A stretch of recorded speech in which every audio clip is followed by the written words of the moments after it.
So it's a day 3, 11 September 2021, and I'm Dr. Prasenjit Panda, assistant professor. I'm chairing this session, and in my session there are four presenter. The first one is Dr. Dibya P, Higher Secondary Education Department, Kerala. Uh, is Dibya here? Maybe. Dibya is here. Yes, sir. Yeah, and her title here is Diasporic Conscience in Jumbalari's Interpreter of Melodies. Okay, okay, Dibya, please go on. Yes, sir. Yeah.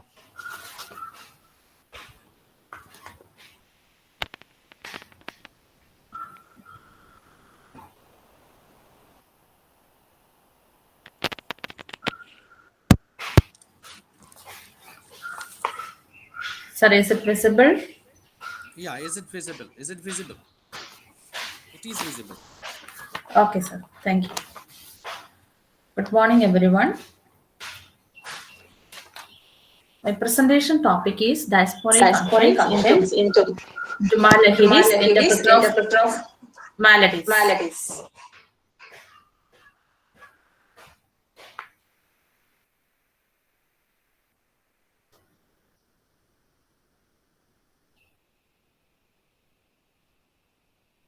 Sir, am I audible, sir?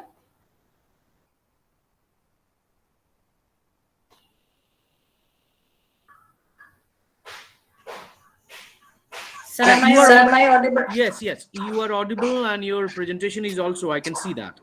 Okay. You go on. So, as we all know, Interpreter of Maladies is a short story which is written by Jumbalandi. So, let me discuss some key points related to this diasporic literature. The term diaspora implies scattering of seeds, which refers to Greek tradition that carries the cultural values. In Jewish historiography, the term is related to the expulsion of Jews from the city and their exile that has become central to this diaspora narrative. The term relates to post-movement exile or a sense of loss, sort of suffering. Excuse me for the interruption. Sir, please switch off your mic, sir. Thank you. The feeling of forced exile highlights the sense of longing for home, which is significant in diasporic literature. Of course, as we all know, diaspora denotes national identity, ideas of belonging, the movement from one place to another, and the way in which people live their lives. The term diaspora means the displacement of one culture to another geographical cultural region. So, such diasporic culture is the outcome of migration, immigration, and exile. Those people carry their cultural traditions and customs under various perspectives like refugees, illegal immigrants, voluntary immigrants, and job seekers.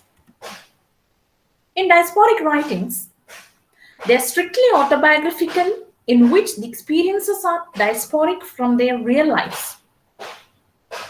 The diasporic writings are correlated with the experiences of exile and the homeland, and both are temporal and spatial.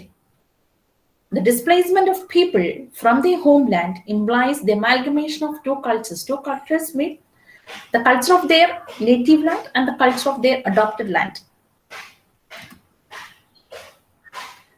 Interpreter of Maladies is a collection of short stories which delineate immigrant identity and cultural clash among Indian immigrants in the US.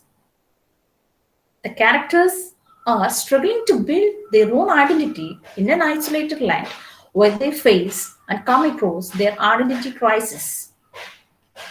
As she mingles with the US culture, her stories are imbibed with deeply rooted Indian culture and sensibilities. I have taken only the title story, Interpreter of Maladies. In this title story, the characters in this story are Indian American couple Mr. and Mrs. Das from New Jersey come to India with their children, Tina, Ronnie, and Bobby, as tourists. There is another character, Mr. Kabasi. He takes charge of their tourist guide, who is strictly tradition-bound guide in an ambassador car. I'm not going to tell the whole story, but I have taken some examples from the story, which delineate what are these cultural issues. In this story, Mr. Kabasi presses his hands together to meet Mr. Das, while Mr. Das quizzes like a typical American. The parents of Mr. Das and his wife Meena live in India, and the couples visit them once in 2 years. The family looks like Indian, but as a typical American lady, Mrs. Das clips her hair short and dresses exactly like Americans. On the way to Connaught is a temple. Children see some monkeys and shout, but being a native Indian, Mr. Kabasi corrected it as we call them Hanuman. There's another cultural clash the readers can note down is the attitude of parents to their children.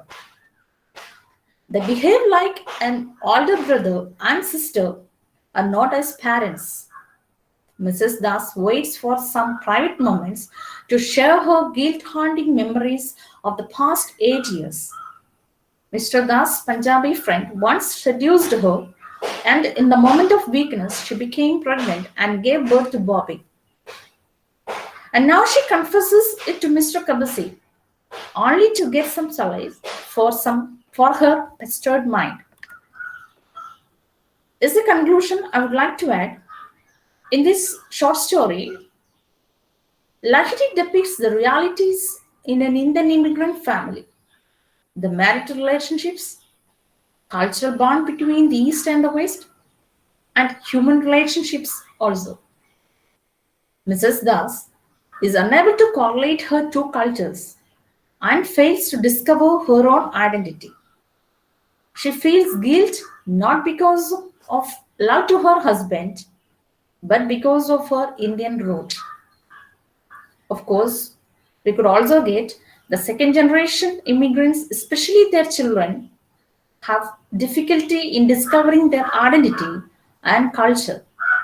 So the characters are scattered-minded people who are forced to live under different circumstances.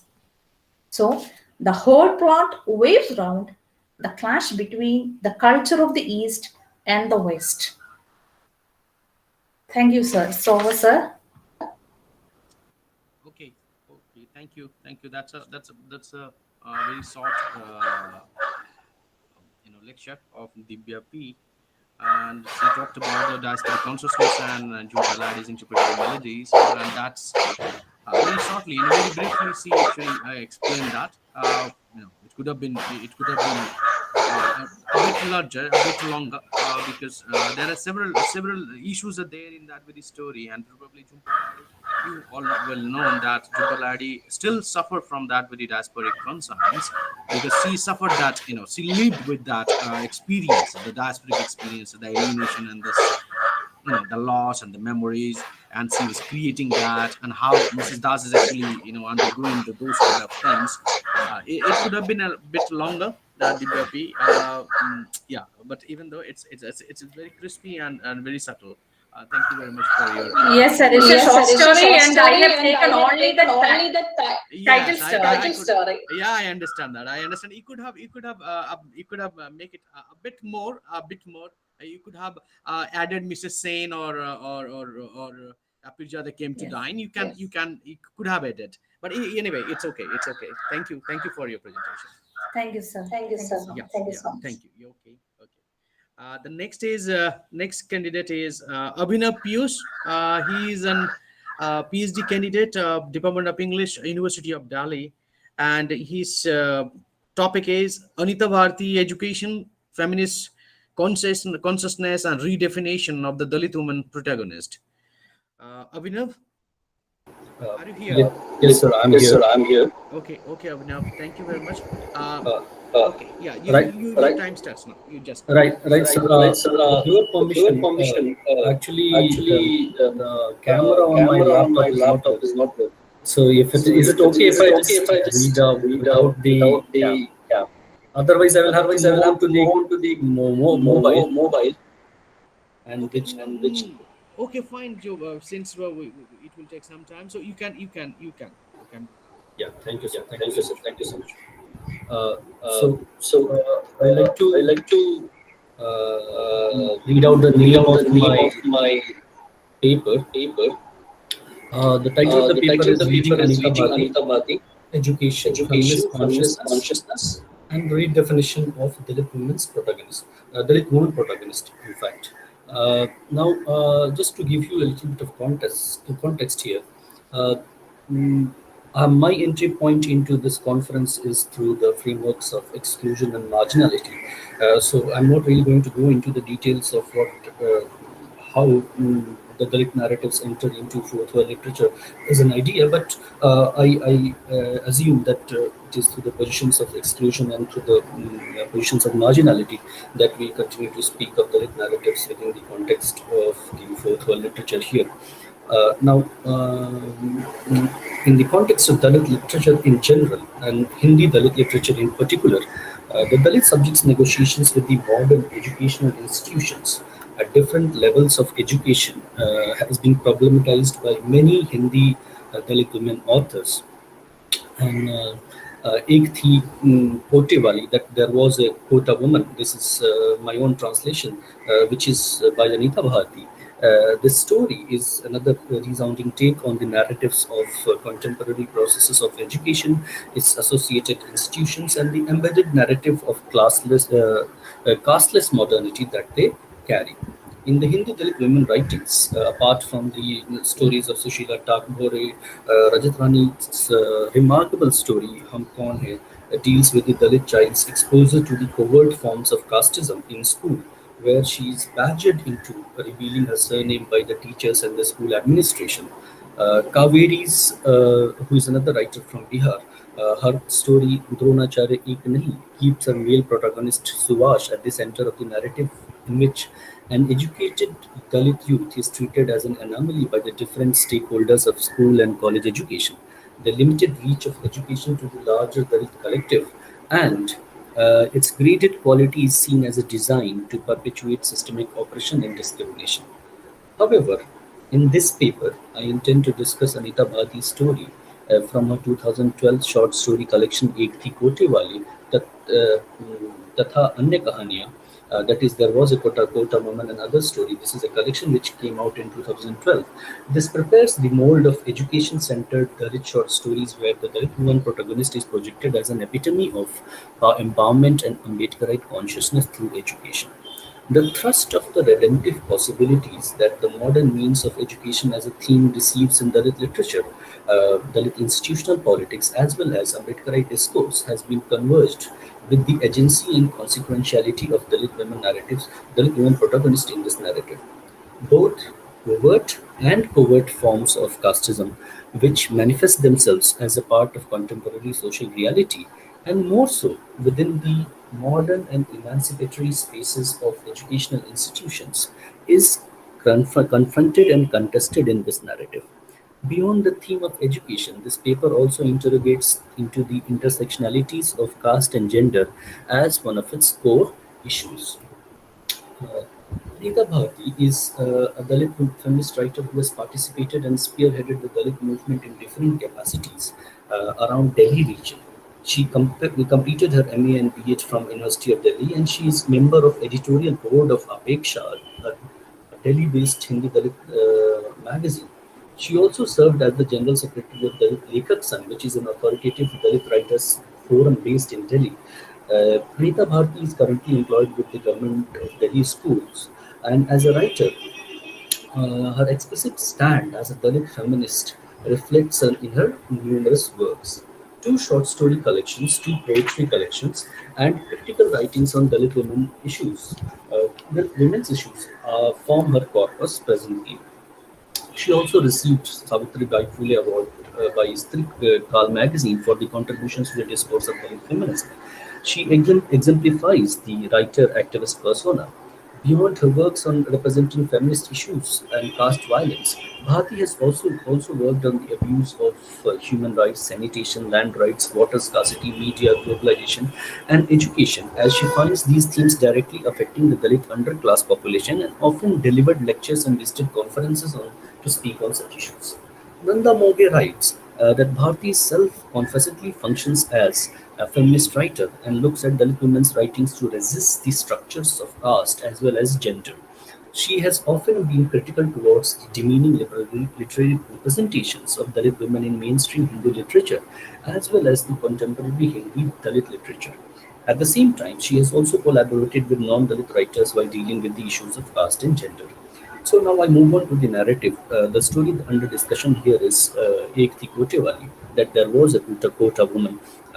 The title deals with the Dalit subjects' negotiations with an inherent casteist social system which has adapted itself to the new age vocabulary of legality, urbanity, and casteless modernity.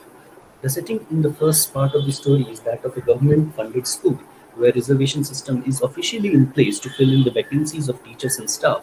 But it so happens that for the last 2 years, the management committee and the principal of the school ensured that no scheduled caste candidate was hired against the reserve post, and the interviewed candidates were declared not eligible.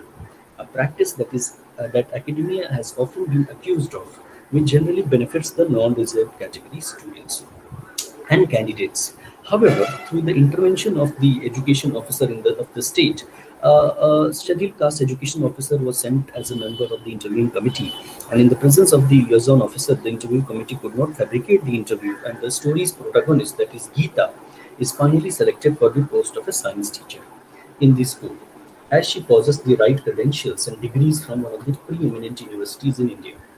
In order to maintain fairness in admissions and appointments into government institutions, government and educational institutions are mandated to follow the reservation policies of Government of India for the marginalized and the vulnerable groups.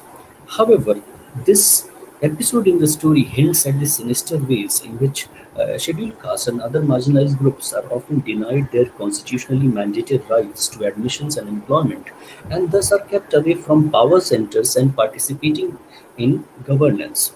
What the narrative sets out at the beginning itself is that Geeta, as the young and educationally qualified Dalit woman, is not going to be represented in the mold of victimization.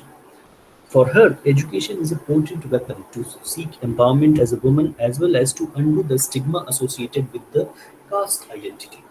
In her interview too, she states that there is a direct correlation between the access to power and education, especially in the context of empowering the Dalit communities. Dalit writings that deal with education as the central theme of the narrative keep two processes at the core of such works. I posit that one kind of education narrative is a becoming narrative and the other kind is a being narrative. Becoming narratives are generally concerned with Dalit subjects' identity formation and comprise of the journey of the character from childhood obscurity and impoverishment to achieving a sense of socially and financially enabled form of identity. Exposure to atrocities, experiences of othering, painful acquisition of education, subsequent discovery of the redemptive possibilities of Ambedkarite consciousness, and limited political mobilization are usually the features of such becoming journeys that the Dalit character undertakes. On the other hand, being narratives deal with precariousness of the acquired identity of the Dalit subject. What generally follows is a cognition of the perpetual othering and ever-living casteism as an everyday reality in spite of a relatively stable socio-economic identity. The episodes of atrocities give way to the subtle forms of casteism, and the Dalit subject begins to counter such casteism through the newly acquired Ambedkarite consciousness, often in solidarity with the larger Dalit collective. Discourses of constitutional rights, human rights, and legality are often invoked against casteism, which has become opaque in the garb of growing modernity and social developments. The Dalit subject's default status becomes that of a continuous resistance. Abhinav, Right, sir. Right, sir. please try to conclude. Please try to conclude. Okay. Okay. Rita Bhati's story exemplifies the B narrative where the educated Dalit must discover and confront the persistence of caste in an environment. Professor Sunjeev, if you can switch off the mic from your side. I think it is because of that the voice is echoing. Yeah, thank you, sir. So confront the persistence of caste even in an environment of an educational institution that is supposed to promote social justice, equality, and human rights. So to conclude, what I would like to argue is that Anita Bharti's portrayal of Dalit heroine as the agent of change challenges the inconsequential portrayals of Dalit women. Of Dalit known by male Dalit and non-Dalit writers. The central enabling idea remains education itself. Education alone leads to the Ambedkarite ideas, and in this story, Vaishali is also invokes Ambedkar's water satyagraha to achieve the same end of access of water and public utilities. At the same time, it is to be noted that the narratives of Anita Bharti over-rely on the agency of the Dalit middle class in the cities.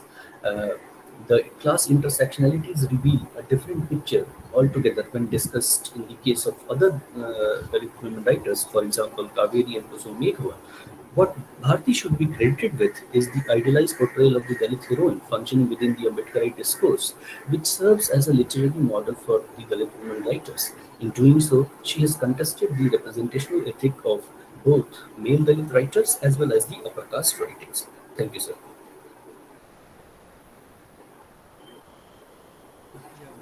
That's a really nice presentation, and I was listening to those things, and there are several writers. I need to I'm going to since you are doing on research on that marginalizations, but that there is always a kind of a discussion, and because there are several narratives which are coming out of from the margin, and they were trying to decenter the because they do not have the center, or probably they were neglected to the margin. So there is always a terms and conditions. There is always a struggle to come from the margin to the center, without having any problems, without waging a war against the society. That we need to understand that to be understood by the mainstream literature. There are several, as I can tell you that there are several writers are there, even everywhere. The Dalit writers are there who are writing, even they were writing in the native language, because most of them, they don't have the access to English. So even those literature, they are not been even published in the mainstream. So yes, this Anita Bharti was creating a kind of an aesthetic, which I'm quote and unquote.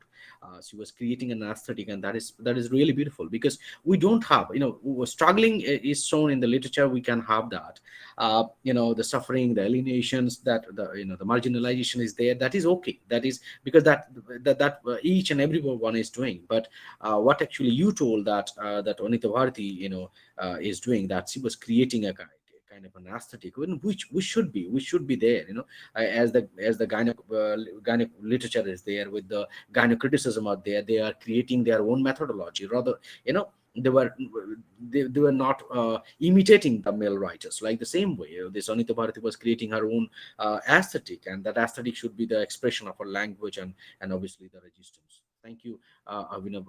It was a really nice presentation, and we could have seen that the presentation on the screen, but since the technical glitches, that actually we are not fortunate to see it. Thank you, and best wishes for your research. Thank you. Thank you, sir. Thank you, sir. Thank you for the complex. Yeah, thank you. Excuse me, sir. Huh. Please bear my interruption. This is a common notice. When you interact the listener, please mute your mic. Thank you. Okay. Should we go for the next participant and the presenter, Ms. V. Vanita Jayakumari, and she is an assistant professor, Department of English, KG College of Arts and Science, Saravani Patti, Coimbatore, Tamil Nadu, and she will be speaking on forbid to file a repudiation of nature among Gen Y, Adventures of Tom Sawyer. This is really, the topic is so good and so close to our heart. We are really love to hear you. We are really love to hear you. Good morning, sir. Good morning, sir. Good morning, sir. Good morning, everyone who are there in the Google Meet. Yeah, good morning. Good morning. Go I ahead. am Anita Jayakumari, Assistant Professor, KG College of Arts and Science, Department of English. Do you hear me, all of you? Yes, we can hear you, and your presentation is visible. So go ahead, please. Thank you, sir. Thank you.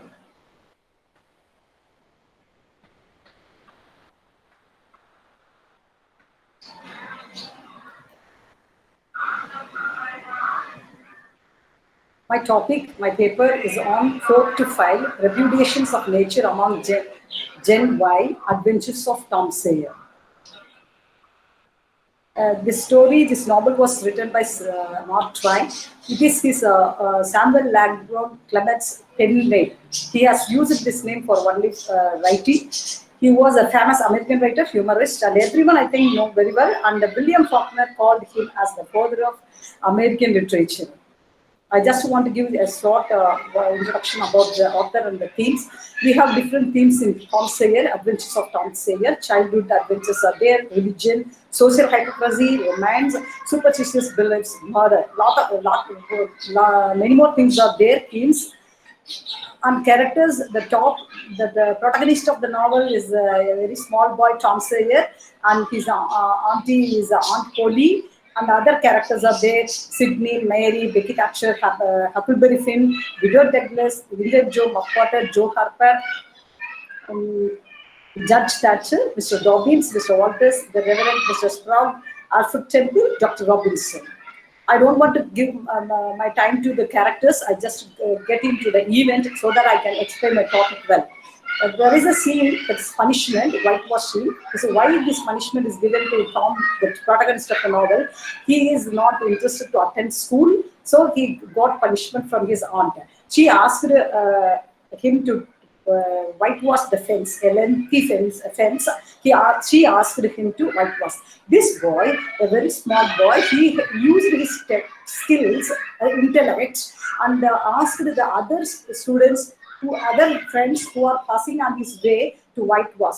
He told them that whitewashing is very interesting one. Okay, so what did the other the friends did? They asked, they asked to give the whitewash, the paint and brush. They wanted to have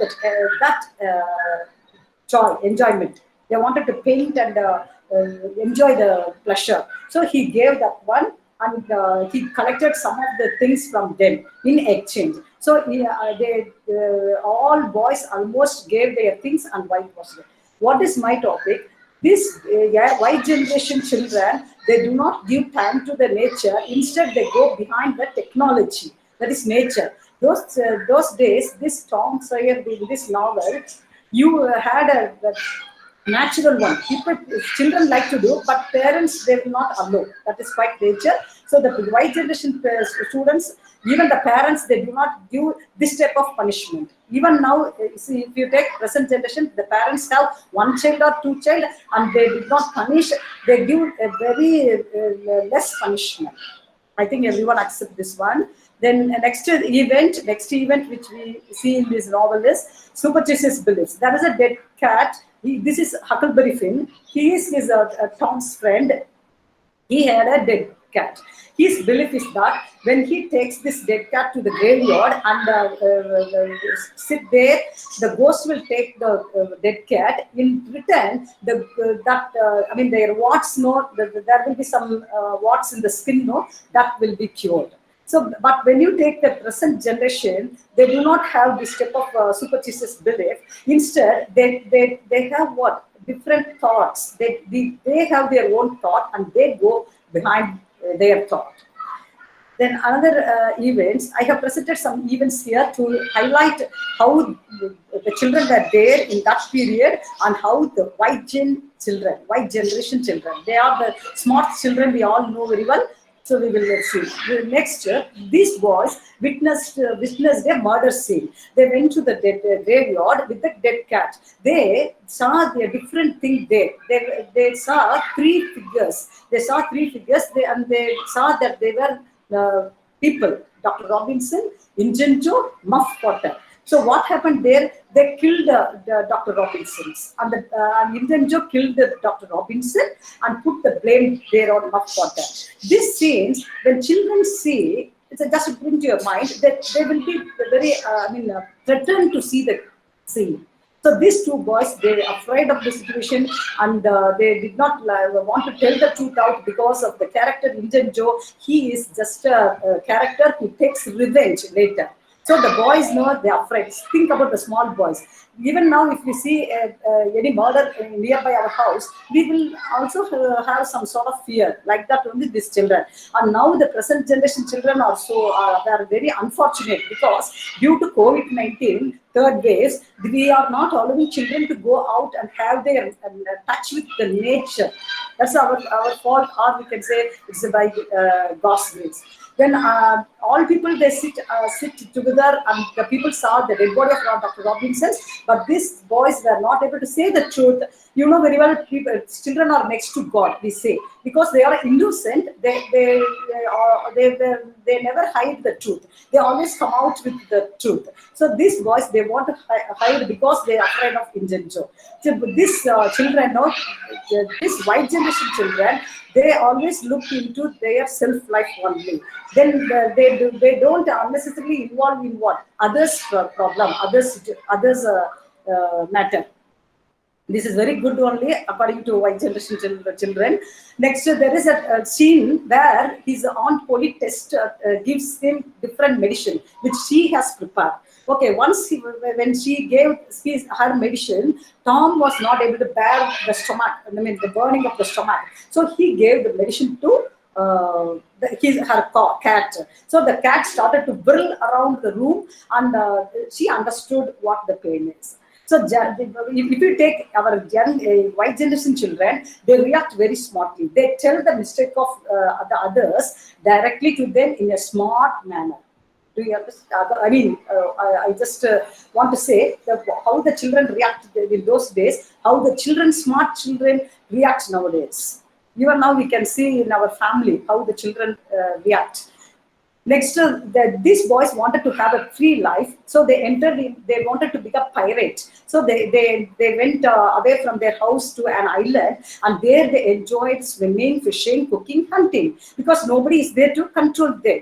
They want some freedom. They do not want to have the restricted life, the school life. So they wanted to have some freedom, so they went there. But nowadays, due to COVID situations and due to a lot of things, the parents know, even parents are afraid to send their children out because there are a lot of things happening outside nowadays. Those days, the nature was quite good. But nowadays, if we send our children out, we have different fear. That is, the children might be stolen by someone for taking kidney away, for taking some organs from their body. So we should be very careful. But those days, the children enjoyed. So that's why parents give their mobile phone and internet and computer to them, so that they engage themselves fully there in the technology. That is, they go behind technology. Then from island, he went to meet his family members through using the ferry. Stealthily, he went to home, and there he saw a different experience. Nowadays, our children won't go like this. Those days, these children, they experienced this type of natural thrillings, we can say. But nowadays, children lack all these things. And at their home, he saw they were talking very good about the boys. So Tom was very happy because he had no parents. He was taken care by his aunt only. So he understood now how the people were missing them. So when you take a young generation, the children, they ignore any situation that harmed them or that hurt them because they were intelligent. This is a very important thing. The children those days did not get a lot of factors or a lot of channels or modes through get knowledge. But nowadays the children get a lot of knowledge, so they react intellectually in each and every situations what they step in. Then And the boys, the boy is a very clever boy. He planned a thing, and the town, the people of the town, they believed that these boys were dead. So they started to have a funeral ceremony at the church. These boys, they appeared to them all of a sudden and showed that they are alive. So this type of thrilling and this type of enjoyment nowadays, white generation people's children do not have. Instead, they use video games. They play very thrilling video games like PUBG or Blue Whale or any other games, and they have that thrilling in themselves. But these boys enjoyed the thrilling along with the nature. Then this is quite natural, reading and reciting Bible verse, that young generation children, Tom deceived. I mean, what to say? He did not learn Bible verses fully. Instead, he gave things to others and bought the tickets and just won the Bible. But the white generation children are very good, very smart. They respect all the religious exercise and all the social activities. This is very good among white generation. This is 1 second. This is just a YouTube link which talks about the children, how the video games affect them and how they suffer. This is for to give support to my topic. How technology takes them. This is another news from GTV, that's how children affected by video games. I don't know the language, but I have taken this one from YouTube.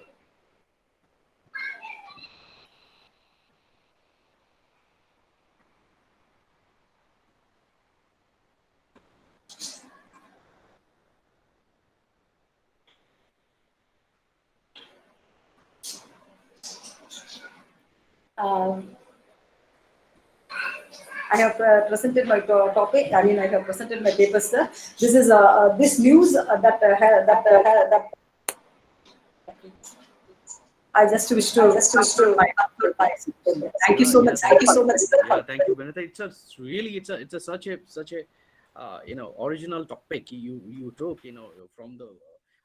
It is totally mind-boggling topic you have taken. It really kudos to you and applause to you to think about such a good thing, because we are still in the post-human era and age where we are talking about the robot, where we are talking about the cyberspace, we are talking about the technology, we are talking about the robots, we are talking about the we are talking about several other things. So, post-humanism, we are very much proud of that. Look, we are a genetically mutant character, and we are going to reign this world. And then out of a sudden, you just change the scenario. Obviously, I'm just kidding. You just change the scenario, and you just say, you took out of a beautiful romantic, American literature from, Mark Twain's The Adventure of and Hark and Swear, and then you have you contrasted with the Y generations people, our kids, my kids is 2 years of age, 2 years of age, and he doesn't eat without the help of the mobile. Is it okay? And we are suffering a lot, because the doctor says that it will be hampering his eyes. You may be autistic or something like that. So your presentation is such beautiful and such a eye opener to the society, even to the people, and to the even and the thing is that you have discussed it through the literature. And that is the most important thing. And that is how we should understand literature. It's not about the literature about the fantasy. It's not about the literature about the reality. But you have seen that we can live with the literature. Is it okay? And we can understand, and we can take out the lessons from the literature. And this is how the contrasting ideas you have juxtaposed and you have illustrated in your presentation. Really, Benita, you need a kind of an applause. It's a really beautiful presentation and beautiful thing, a beautiful thought. Thank you. Thank you so much, sir. Yeah, thank you. Okay, our next participant is probably the last in the session,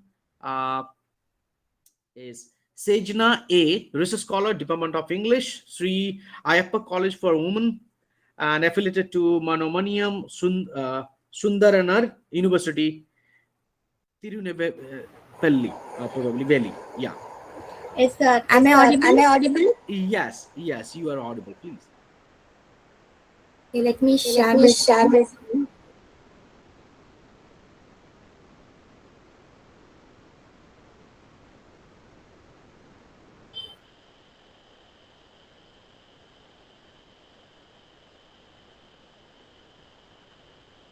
Is it visible?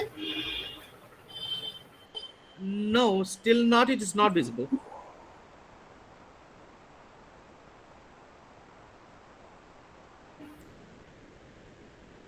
Yeah, it is visible. It is visible. Okay, sir. The topic of my research is Restore or Regret, ECOMARXISM Insights in Paolo Bacigalupi's The Wind-Up Girl. The research paper honed in on the effects of climate change and the rising sea level. And how the corporates strive hard to degrade the environment to gain more profit. And the author's introduction. He is an exemplary writer of American literature, and he is widely known for his science fiction and fantasy novels. And he has been nominated 3 times for Nebula Awards and 4 times for Hugo Awards. And he has won the Theodore Sturgeon Memorial Award for his science fiction and fantasy novels. And the novel that is chosen for scrutinization include The Wind-Up Girl, and it is set in Thailand, and it's a biopunk science fiction, and it covers issues such as global warming, biotechnology, and the power struggle between the Trade Ministry and the Environmental Ministry. Let me begin the ECOMARXISM with the quote of Herman E. Daly.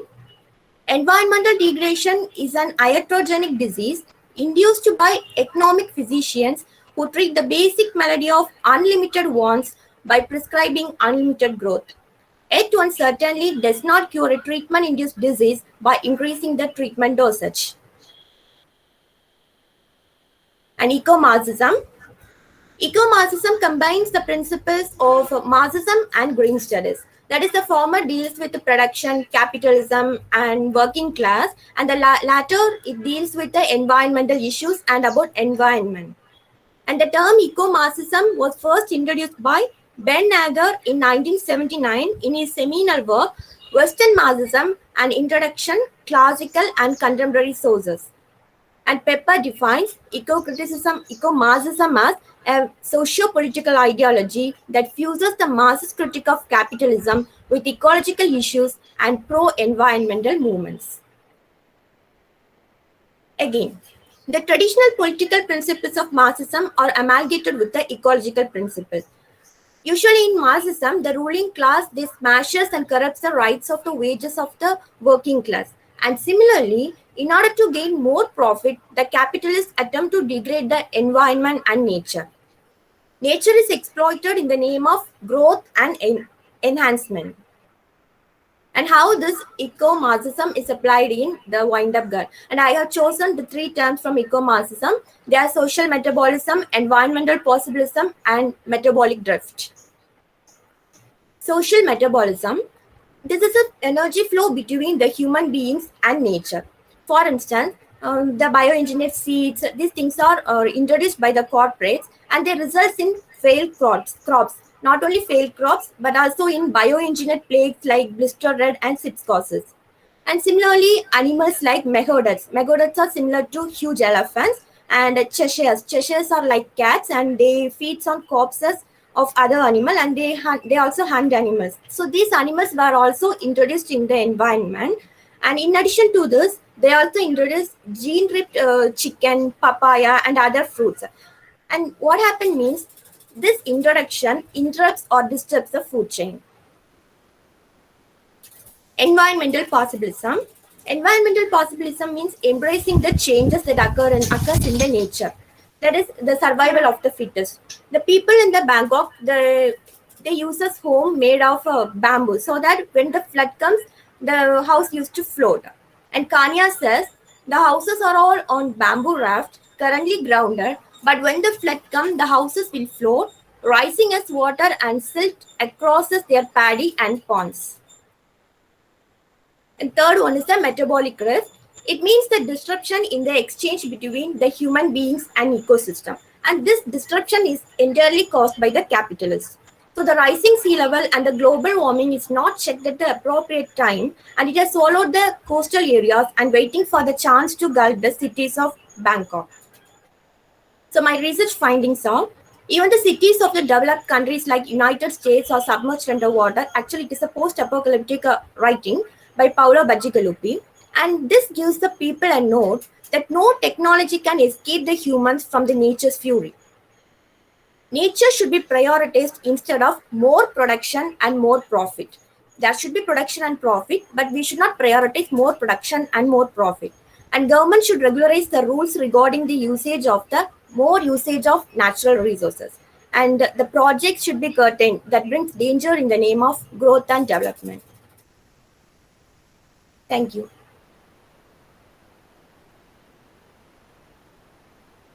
Yeah, thank you very much, Sajana. I would have loved to listen more. It was such a nice one, and you are quietly going in the right direction, and how you are using this Marxism and the ecology, and yeah, and the metabolism and the environment.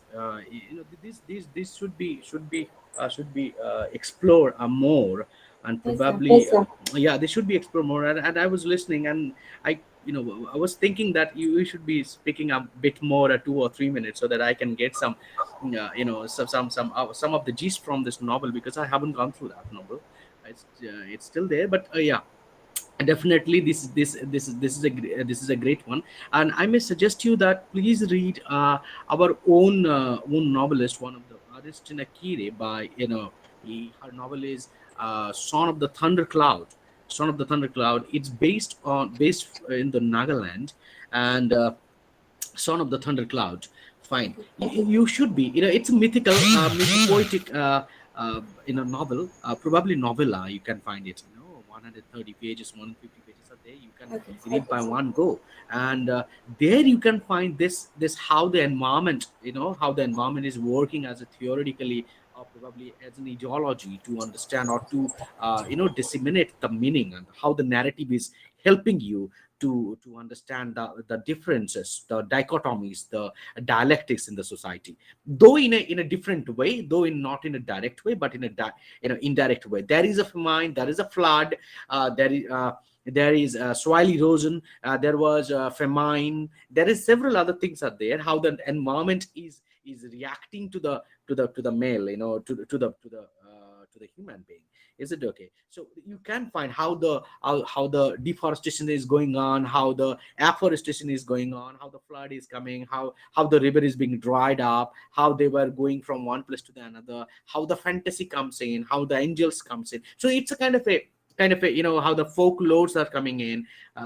There is combination of there. So you can be having a kind of a very comparative study between this Paolo Bacigulapi is the Wind Up Girl and the Son of the Thundercloud. So you could have thought about that. So it would be brilliant. Sure, sir. Yeah, thank you very much. Thank you very much. Thank you. Just mute yourself.